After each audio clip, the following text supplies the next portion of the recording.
Hello दोस्तों, नमस्कार। Welcome back to our channel analyst postmortem, जहां हम करते हैं हर फाइनेंशियल एस्पेक्ट की बारीकी से पोस्टमार्टम। तो फ्रेंड्स, आज हम बात करेंगे एक इंडस्ट्री की जिसके कुछ टाइम पहले न्यूज़ आई थी, और क्योंकि जो स्टॉक मार्केट होता है वो न्यूज़ बेस्ड होता है, राइट। तो मार्केट में जो न्यूज़ आती है कैसे हमें उसे एनालाइज करना चाहिए और कैसे उसको हमें एक स्टॉक की तरफ डाइवर्ट करना चाहिए, हम सीखेंगे आज के वीडियो में।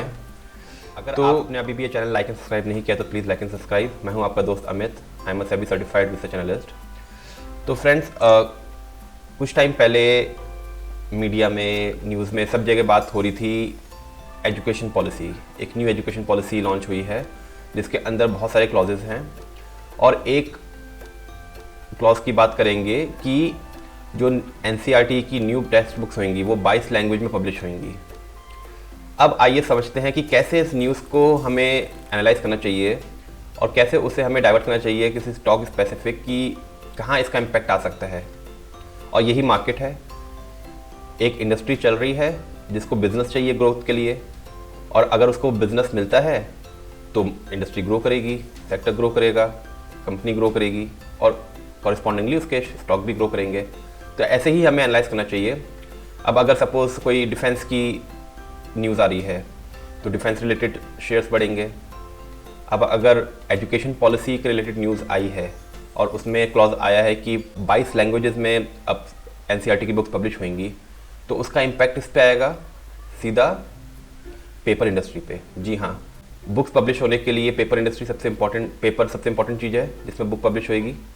तो जब इतनी डिमांड आएगी, 22 लैंग्वेजेस में न्यू बुक्स पब्लिश होनी है, तो सबसे ज़्यादा रिक्वायरमेंट किसकी होगी? पेपर की। जी हाँ, तो हम बात करेंगे पेपर इंडस्ट्री से रिलेटेड स्टॉक्स की, जिसमें आने वाले कुछ महीनों में हम देख सकते हैं कि एक अच्छा इम्पैक्ट हमें देखने को मिल सकता है। तो जो पहली कंपनी हम बात करेंगे वो है वेस्ट कोस्ट पेपर मिल्स। तो कंपनी 3,500 करोड़ की मार्केट कैप है, और वैल्यूशन देखिए बहुत ही सस्ते, बहुत ही चीप, 3.40 के वैल्यूशन पे करंटली है। आरओसी या आरओई देखें तो बहुत ही बेहतरीन, इससे बेहतरीन आपको नहीं मिल सकते हैं। पैग रेशियो देखिए, ग्रोथ की अपॉर्चुनिटीज़ बहुत ज़्यादा है, और ऑलमोस्ट एक डेट फ्री है, 0.09 का इसमें डेट है, तो बहुत ही कम डेट, बहुत ही बड़ी कंपनी है। और इस कंपनी का डिस्ट्रीब्यूशन बहुत ही स्ट्रॉन्ग है, और ये केवल इंडिया में नहीं बल्कि अराउंड 30 से 35 कंट्रीज़ में इसका एक्सपोर्ट होता है पेपर। तो क्विकली इसके हम रिजल्ट देख लेते हैं। तो अगर हम इसके एनुअल रिजल्ट्स की बात करें, देखें 2018 में ये 1700 करोड़ का बिज़नेस करती थी, और आज की डेट में 6 साल बाद ये ऑलमोस्ट 5000 करोड़ का बिज़नेस करती है। तो आप सोच सकते हैं 5 गुना का सेल्स में प्रोग्रेस हुई है, और वही इम्पैक्ट आपको नेट प्रॉफिट में भी नजर आएगा। और इसकी क्विकली हम शेयर होल्डिंग देख लेते हैं। तो बहुत अच्छा हिस्सा प्रमोटर्स के पास है, एफआईआईज और डीआईज का 7% इसमें हिस्सेदारी है। तो दोनों तरह से सबका अच्छा कॉन्फिडेंस है। अब क्विकली इसके टेक्निकल्स की बात कर लेते हैं।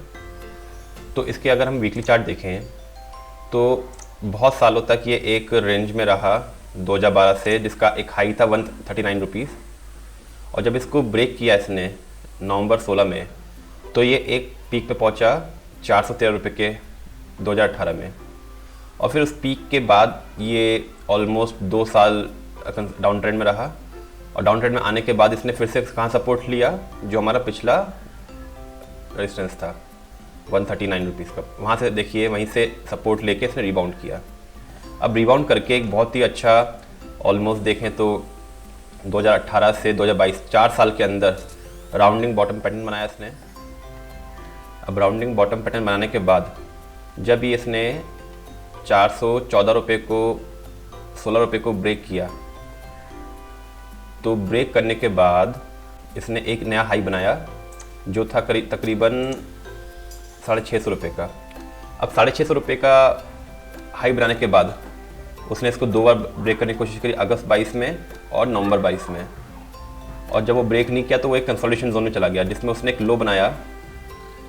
तो आप देखेंगे तो लो बनाया यहाँ पे करीब 464 रुपीज़ का, जिसमें से सपोर्ट लिया सितंबर 22 में, फिर लिया दिसंबर 22 में, फिर लिया फेब 23 में, और फिर लिया जुलाई 23 में। तो 1 2 3 4 4 बार उस रेंज को सपोर्ट किया और उस रेंज को सपोर्ट करने के बाद एक यहाँ पे एक देखेंगे तो करीब फेब 22 से एक ट्रेंड लाइन सपोर्ट ले रहा है, जिसमें सपोर्ट लिया फेब 22 में और जून 22 में। तो उसने इसको यहाँ ब्रेक किया था 503 रुपये के नीचे और फिर अपना पुराने सपोर्ट 461 पे सपोर्ट लेके रिबाउंड किया है। तो देखिए लास्ट वीक में क्या हुआ है, इसमें अच्छे वॉल्यूम्स आए हैं और अच्छे वॉल्यूम के साथ में एक उसने जो अपना 20 डेज मूविंग एवरेज था जो 508 रुपये है उसको ब्रेक करके 520 रुपये की क्लोजिंग दी है। तो अब ये एक सपोर्ट के बाद एक अच्छे वॉल्यूम के साथ रिबाउंड किया है।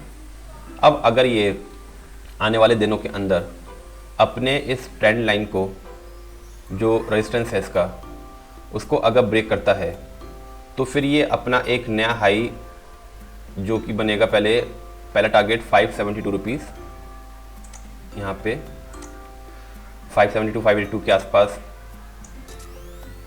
जाने की कोशिश करेगा और जब उसको ब्रेक कर लेगा तो उसका अगला टारगेट बनेगा अपना इसका पिछला हाई जो कि है 650 रुपीज़। जी हाँ, तो अगर आप तो करंट प्राइस से अगर ये ट्रेंड लाइन को ब्रेक करता है तो इसमें करीब 22% ऊपर 22% का अपमूव नज़र आता है।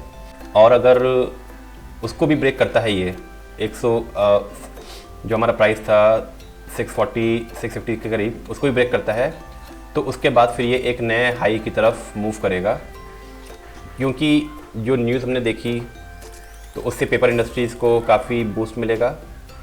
तो इसलिए हम बुलिश हैं आने वाले महीनों के लिए। तो होप आपको ये एनालिसिस अच्छी लगी होगी। तो please like and subscribe our channel और ऐसे ही वीडियोज़ हम आप तक लाते रहेंगे।